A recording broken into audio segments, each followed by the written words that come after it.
Penembak jitu Brigade Al-Qassam, Sayap Militer Hamas, kembali menunjukkan keahliannya dalam perang di Gaza.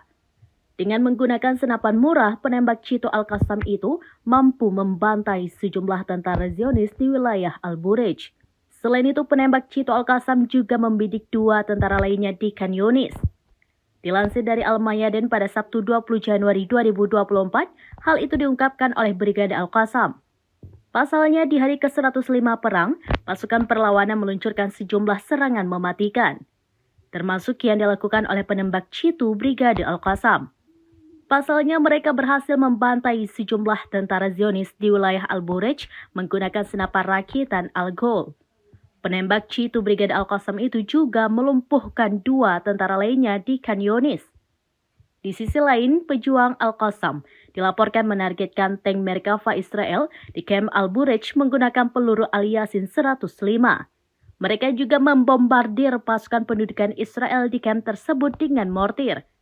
Di sebelah timur Khan Yunis, Al-Qassam menargetkan 3 tank Merkava Israel dengan peledak buatan sendiri.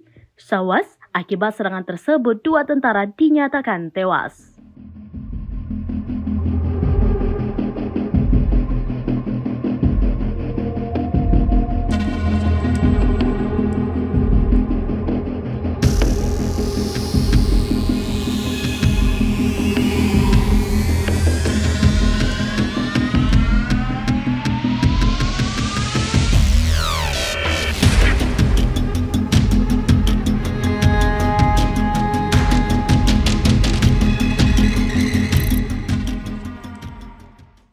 Download Tribun X sekarang, menghadirkan lokal menjadi Indonesia.